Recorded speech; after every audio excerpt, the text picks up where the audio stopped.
Yo, what's going on? It's Volcano Beats live from the lab.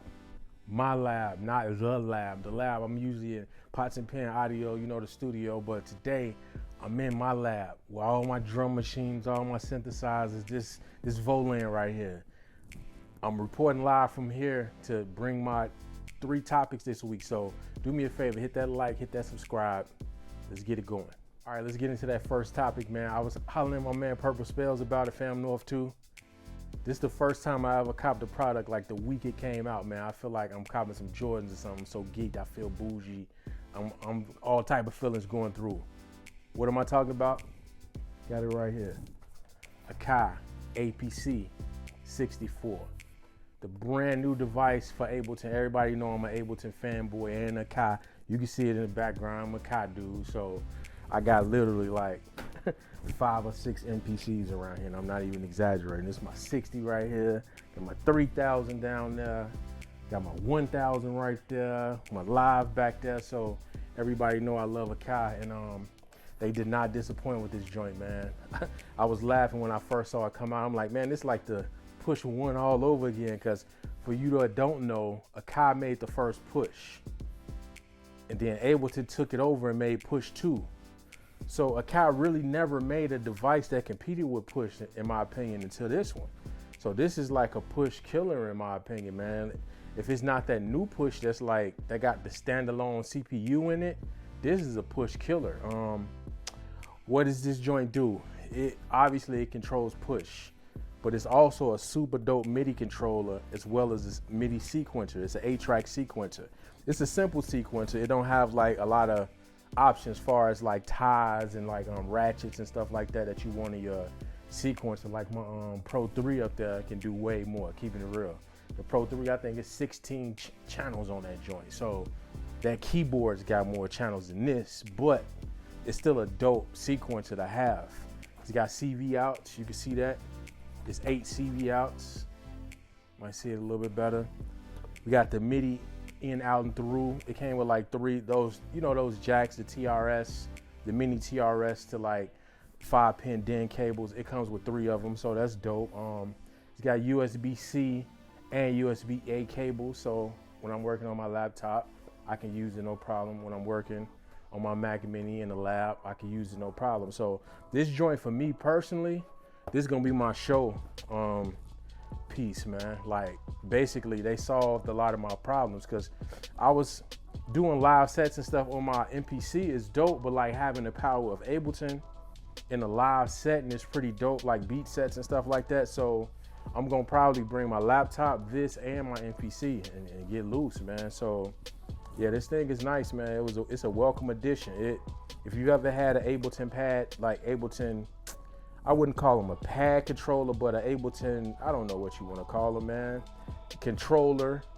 You know, all the different pads are for the different scenes and the different things you can trigger, which is perfect for a live setting when you're doing stuff on the fly. Yeah, it's not much to say about it, man. Like I said, we've seen it before. They just packaged it in a dope package, made it affordable. It's only like 400 bones, half the price of push. It's got a couple things that push don't have. Obviously, the glaring thing that's missing is the big screens that push has. It has one little screen at the bottom that shows you like what you're doing, but other than that, it's not a lot. So it comes with like a companion software that you can program it. So if you're using it, it's just a MIDI controller, it's phenomenal, because you can program everything on here to do whatever you want.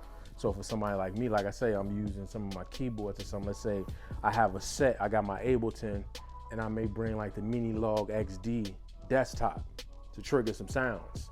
I can quickly boop, hit the button, switch it over to MIDI mode. Now I'm triggering stuff on the Minilog. So it's dope, man, outside of Ableton. So yeah, and like I say, the CV outputs are clutch, because what you can't see behind me, like I got some modern classics on left and the right, but everything behind me has no MIDI. It's all CV. I got my SH09, my Prodigy over there, my MS-10, my MG1. Yeah, I got like a lot of pre-MIDI joints. So it's nice to have these 8 outputs. So honestly, these 8 outputs that go perfectly with those 4 keyboards.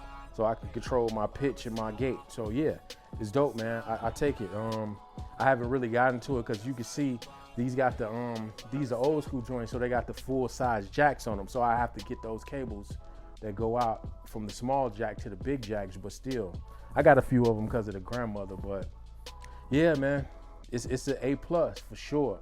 Like I say, this joint came out like literally a week ago, week and a half, and I got it. And it's like literally one of the first pieces of gear I ever got like the week it came out, because I was super geeked when I saw it, because it was something that I was like missing. You know what I'm saying? I grabbed the Push 2 when they first came out. I never had a Push 1. I grabbed the Push 2 when they first came out, and the Push 2, it was like doing extra stuff that I didn't need, because for years I had been using Ableton on a laptop, and I had programs. So when you use Ableton, you're a power user, you know all your numbers are not mapped inside of the software at all.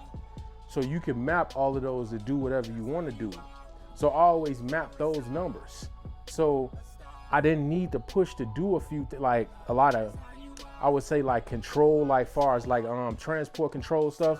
I already had those mapped, man. Like I already had like quick hot things mapped. So when Push 2 came out, I didn't really have a use for it. So just getting more into deep and different workflows of how I'm using Ableton made me want to come back to like a controller, because like I had a couple live sets and I was using like wireless Akai keyboard and a wireless Akai pad thing, and I had a wireless the knob one, the Akai one, not wireless but one of those little Akai knob things. So I go to a show with like 3 of those little things, and it was cool, but having this is gonna change like the way I'm working in addition to those. So if I take this, my laptop, and that's another thing too, let me not discount the fact that for a while I was scared and didn't want to use my computer like in a live setting because it's a computer. But now we got the M1 chips, man. Like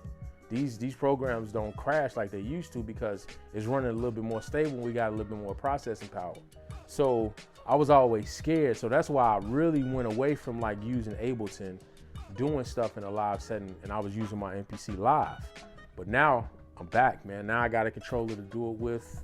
I'm gonna be digging into this joint. I've been using it for like the last few days. It's funny, I grabbed it and it was sitting for like 4 days. I just wanted to make sure I had it. And then I looked at it like, what's wrong with you, dude? You ain't even using this. Let's do this. So I've been using it the last couple days. Like I say, it stands up to the Akai test, because the Akai always make dope products that they serve their purpose. You know what I'm saying? They may not always be the most glamorous thing, but like they serve their purpose. And this one feels decent. It's not heavy. It's not crazy. And like I said, I love it, the fact that it can be as a standalone MIDI controller. That's what's dope about it. And a sequencer. So yeah, the Akai APC64, man. Got it, loving it. I'm gonna give like a 6-month like rehashing and see if I still love it in 6 months, or if it like totally pisses me off. You know what I'm saying? We'll see. We will see. But right now, it's butter. I'm taking it.